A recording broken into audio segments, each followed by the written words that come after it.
खोल दो इसको।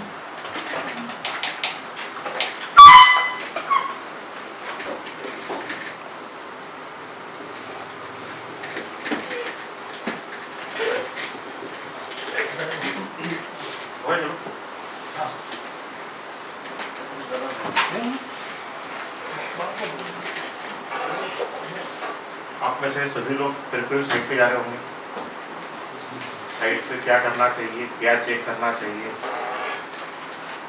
और उसके रिलेटेड कुछ बेसिक चीज़ें जो है उस बारे में मैं आपको बताऊंगा।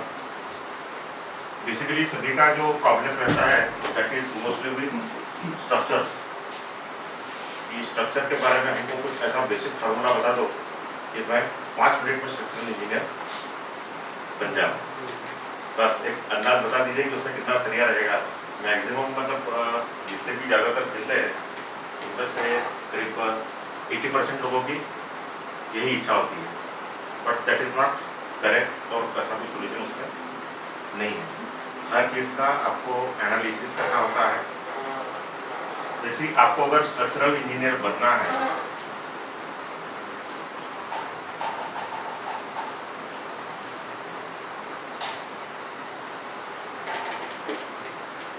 सबसे पहले बेसिक सब्जेक्ट जो आपका तैयार आपको करना पड़ेगा दैट विल बी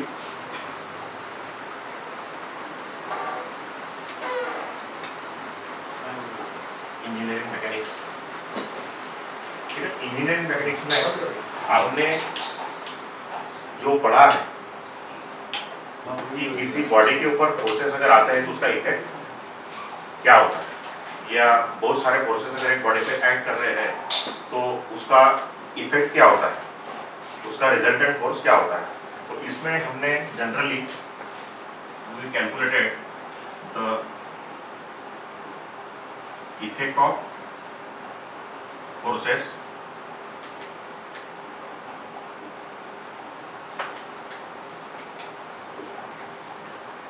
तो इंजीनियरिंग मैकेनिक्स जब आपने पढ़ा तब उसके ऊपर फोर्सेस, एक फोर्स या दो फोर्स लगने के बाद में या नंबर ऑफ फोर्सेस लगने के बाद में उसका इफेक्ट क्या होता था वो आपने कैलकुलेट किया। लेकिन उस टाइम में आपने उस बॉडी को रिजिड बॉडी कंसिडर किया। क्या कंसिडर किया? Rigid body. रिजिड बॉडी मतलब जैसे कोई चीज इलास्टिक होती है, जब आप उसके ऊपर फोर्स अगर लगा रहे हैं तो उसका फोर्स शेप जो है वो क्या होता है, चेंज होता है। And after removal of the force the body comes to its original shape and size। तो वैसा मटेरियल जो रहेगा दैट इज इलास्टिक। अगर आप उसको जैसे रबर होता है, एक मटेरियल दूसरा होता है दैट इज प्लास्टिक, तो उसमें अगर आपने फोर्स लगाया तो उसका शेप डिफॉर्म हो जाएगा and that will be permanent. जैसा आटा है, आटे को आपने खींच दिया उसका शेप बदल जाएगा, it will not come to its original shape and size. So that material is plastic. और ऐसी बॉडी जिसके ऊपर कुछ भी फोर्स लगाओ आप, न उसका शेप चेंज होगा न कुछ होगा, that body is called as rigid body. वैसे कोई बॉडी यूनिवर्स में रिजिड नहीं है, लेकिन we assume that the body is rigid. जैसे लोहा ही है और लोहे के ऊपर हम भी कुछ जरा सा ही फोर्स अगर लगा रहे हैं तो उसके ऊपर कोई फर्क नहीं पड़ेगा। So relative to that force we can say that the iron is rigid one. ठीक है, तो ये आपको पढ़ना पड़ता है कि फोर्सेज जो है, उसके बाद में आप नेचर ऑफ फोर्सेज के बारे में पढ़ते हो कि फोर्सेज जो है कौन कौन से प्रकार के होते हैं। तो उसमें आता है फोर्स कौन कौन सा आता है,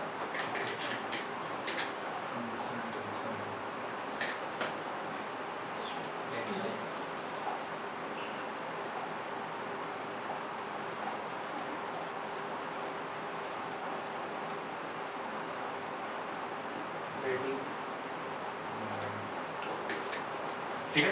तो बेसिक फोर्स जो रहेगा आपका नेचर फोर्स का रहेगा। तो कोई फोर्स जो होते हैं आपके कॉम्प्रेसिव फोर्स होते हैं। कॉम्प्रेसिव फोर्स कौन सा रहा?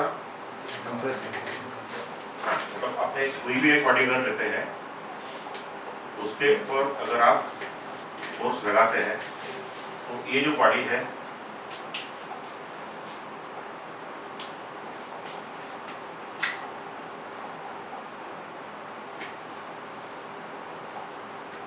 इसमें क्या हुआ, उसकी लेंथ कम हुई, ठीक है, और क्या बढ़ा,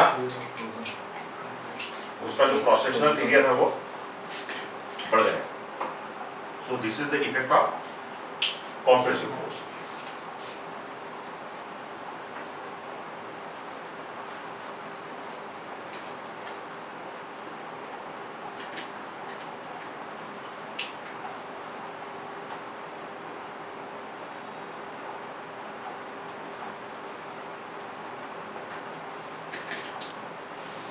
अगर मैं बॉडी के ऊपर फोर्स लगा रहा हूँ तो उसको खींच रहा हूँ, तो इसमें क्या होगा, उसकी लेंथ बढ़ती है और क्रॉस सेक्शनल एरिया कम होता है। उसके बाद में शियर फोर्स,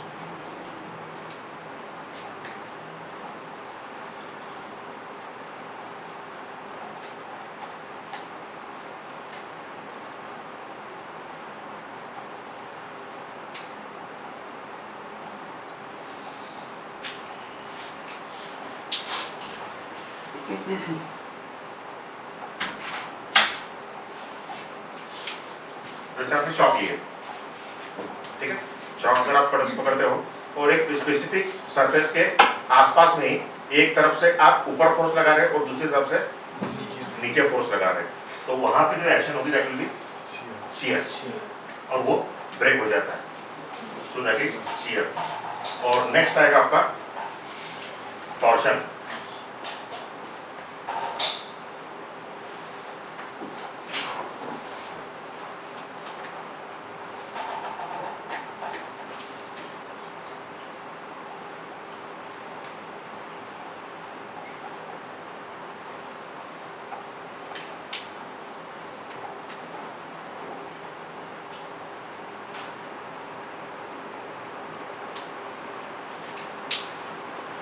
कोई ऑब्जेक्ट सर्कुलर है, उसको आपने ऐसा घुमाया, मूवमेंट लगाए, तो जो लाइन इस पे अगर मैं पहले से हॉरिजॉन्टल लगा के रख रहा हूँ तो वो कैसे हो जाएगी, घूम जाएगी। जैसे आप कपड़े निचोड़ते हो, मतलब आप क्या कर रहे हो, उसको टॉर्शन क्रिएट कर रहे हो, तो उस केस में आप दोनों एंड से लगा रहे हो। तो ये फोर्सेस के बारे में आपने पढ़ा था और उसका इफेक्ट क्या होता है। तो स्ट्रक्चर में भी बहुत सारे आपने जो एलिमेंट्स होते हैं उसमें भी कुछ ऐसी चीजें होती रहती हैं।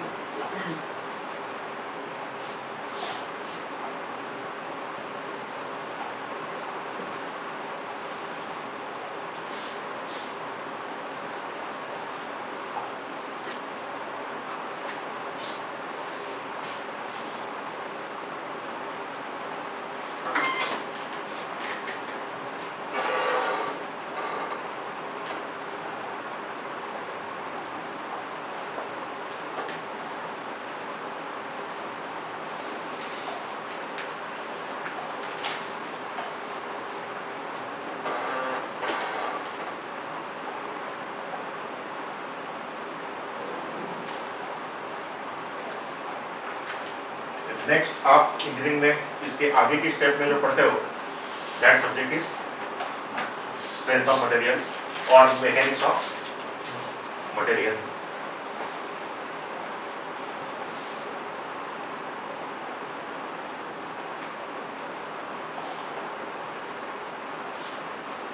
इसमें भी आप इफेक्ट ऑफ फोर्सेस के बारे में पढ़ते हो, किसी बॉडी के ऊपर फोर्सेस लगते हैं तो क्या होता है। लेकिन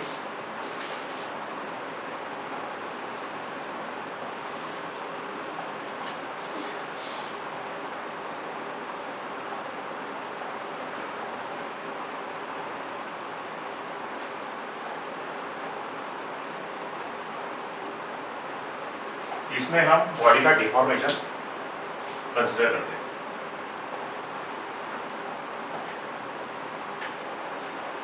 जैसे टेंसाइल फोर्स लगाया तो उसमें उसका इलॉन्गेशन कितना निकलेगा, कॉम्प्रेसिव फोर्स लगाया कितना कॉन्ट्रैक्शन होगा, फिर आपने उसमें कंपोजिट सेक्शन भी पढ़े कि एक ब्रास का एक कॉपर का दोनों के कंपोजिट में कितना, तो कॉपर कितना लेगा, एल्यूमिनियम कितना लेगा, या कंक्रीट का सेक्शन है तो रेनफोर्समेंट कितना फोर्स लेगा और कंक्रीट कितना फोर्स लेगा, ये चीज़ आपने देखी।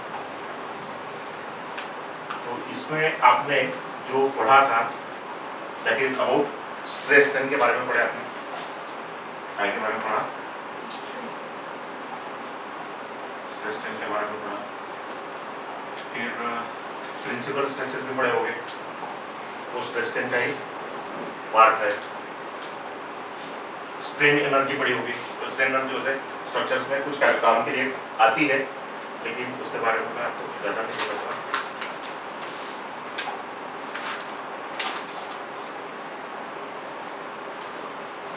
उसके बाद में आप पढ़ते हो shear force diagram and bending moment diagram. तो ये जो शियर फोर्स और बेंडिंग मोमेंट डेवलप होती है, it depends on support conditions of the member और उसके ऊपर कितना फोर्स आ रहा है, कितना फोर्स आ रहा है, कौन से प्रकार का फोर्स है, यूडीएल है, यूवीएल है, कॉन्सनट्रेटेड है या पॉइंट लोड है, उसके हिसाब से हम shear force and bending moment diagram निकालते हैं। तो मटेरियल में कितना शियर फोर्स आ रहा है, कितना शियर फोर्स वो मटेरियल रेजिस्ट करेगा, ये आगे हम उसका यूज करते हैं। इसमें हम सिर्फ अभी बेंडिंग मोमेंट कैलकुलेट करते हैं, लेकिन आगे चल के वो सब्जेक्ट का यूटिलाइजेशन हम अलग करते हैं कि वो बेंडिंग मोमेंट के हिसाब से कितना स्टील प्रोवाइड करना है या बेंडिंग मोमेंट के हिसाब से कौन से प्रकार का सेक्शन उसमें आएगा।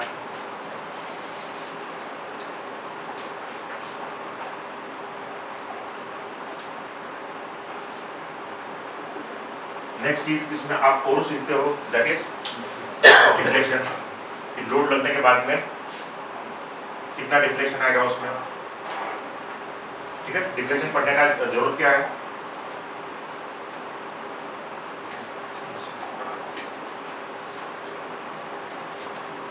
अगर स्ट्रक्चरल मेंबर में एक्सेसिव डिफ्लेक्शन आता है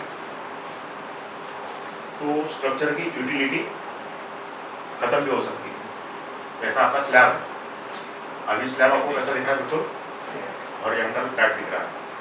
अगर वो नीचे झुक भी गया 6 इंच तो भी वो गिरने वाला नहीं, structurally it will be safe. लेकिन पानी अगर कुछ करते हो, साफ सफाई करते हो, पानी अंदर जमा हो जाएगा।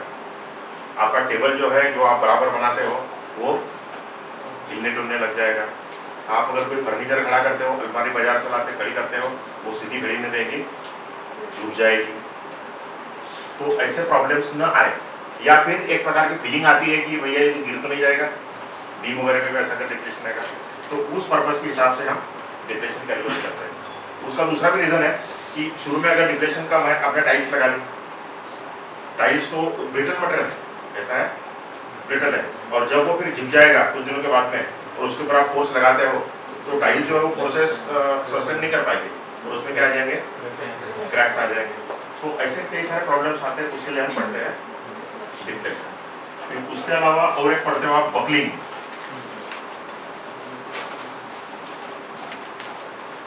बकलिंग क्या होता है, जैसे आपने घास की काड़ी ली या बांस की काड़ी ली और उसको दोनों तरफ से दबाया, क्या होता है, ऐसे सीधी काड़ी है, इसको दोनों तरफ से आपने कॉम्प्रेसिव फोर्स लगाया, क्या होता है, हाँ कैसे मुड़ती है,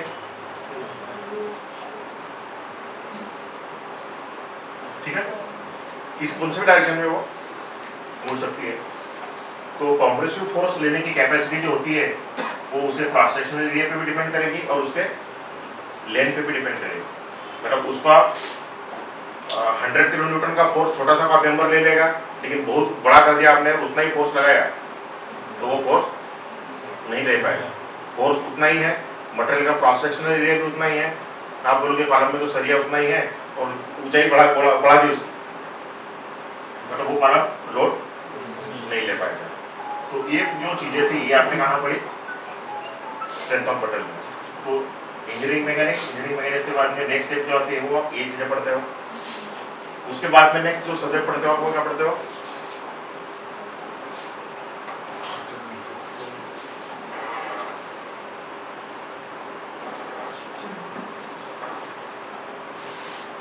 हाँ स्ट्रक्चरल एनालिसिस।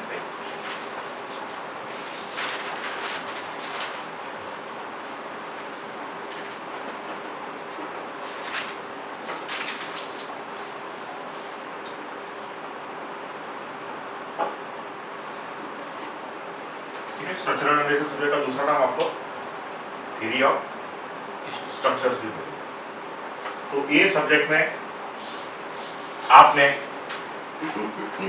स्ट्रक्चरल मेंबर पे फोर्स लगाने के बाद में उसमें क्या शियर फोर्स रहेगा, क्या बेंडिंग मोमेंट रहेगी, कितना डिफॉर्मेशन होगा, ये पढ़ा। लेकिन it is applied with structure. Strength of material में आपने सिंपल कुछ एलिमेंट लिए होंगे, लेकिन यहाँ वो थोड़ा सा कॉम्प्लिकेटेड हो जाता है। जैसे एक अगर मैं कंटिन्यूस बीम लेता हूँ,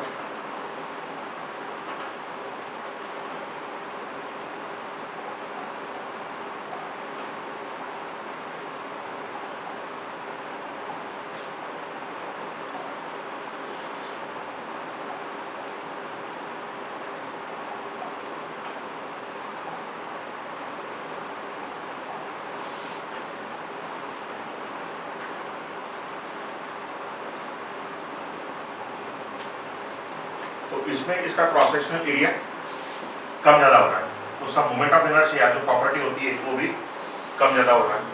तो अगर आपका सेक्शन एक जैसा रहा तो उसका इफेक्ट अलग रहेगा।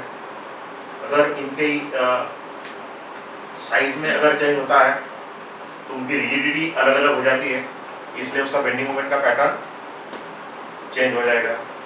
और हम जो है इसमें ये पूरा सेक्शन न लेते हुए we represent the section by single line, ऐसे दिखाते हैं उसको, सिंगल लाइन से लिखेंगे, इसको आई लिखेंगे, इसमें 1.5 आई लिखेंगे।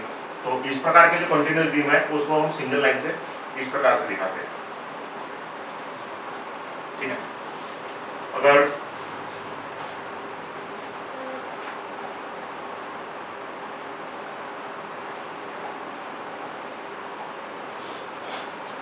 ये दो कॉलम हो गए, कॉलम के साथ में बीम है, तो उसको हम जो फ्रेम बनाएंगे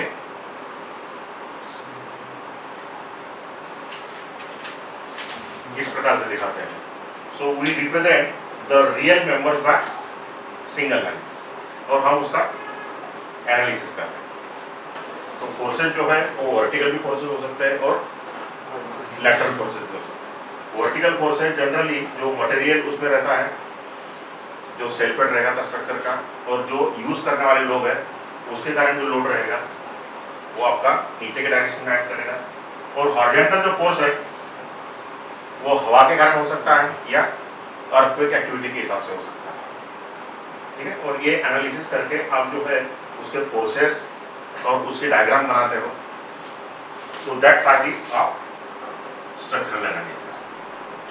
तो स्ट्रक्चरल एनालिसिस में और इसके अलावा भी आप कई सारे मेथड्स पढ़ते हो, डिटरमिनेट स्ट्रक्चर के लिए, इनडिटरमिनेट स्ट्रक्चर के लिए। फिर कंटिन्यूअस बीम ही है, अगर आपको उसमें एनालिसिस करने के अलग अलग मेथड्स हैं, क्लैप्रॉन थ्योरम यूज करते हो, स्लोप डिफ्लेक्शन मेथड यूज करते हो, मोमेंट डिस्ट्रीब्यूशन मेथड यूज करते हो, गार्नियर मेथड है और मैट्रिक्स मेथड है। तो ऐसे कई सारे मेथड्स, तो जो भी जिस काम के लिए आपको आसान पड़ेगी उससे आप एनालिसिस करके उस प्रोसेस के नेचर से आप समझ सकते हैं उसका बिहेवियर।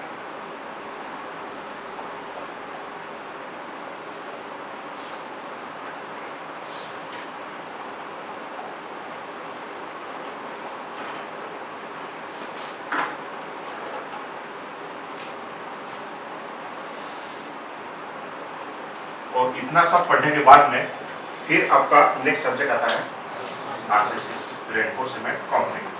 तो ये जो है एक प्रकार का कंपोजिट मटेरियल है, क्योंकि कंक्रीट की प्रॉपर्टी है कि it is good in, type अच्छा होता है कंक्रीट कंप्रेशन। और उसका अगर मैं बीम बना दूं सिर्फ कंक्रीट का और उसके ऊपर वजन अगर डालते हैं तो बेंडिंग की थ्योरी भी आपने पढ़ी हुई थी, तो नीचे टेंशन रहेगा, ऊपर कंप्रेशन रहेगा। कैंटिलीवर अगर है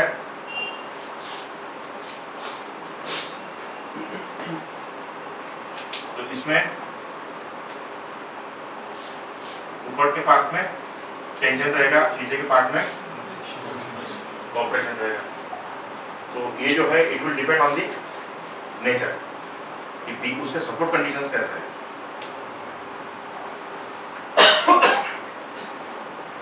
तो कंक्रीट की प्रॉपर्टी बढ़ाने के लिए हम उसमें एडिशनली क्या डालते हैं, स्टील डालते हैं। स्टील मतलब लोहा।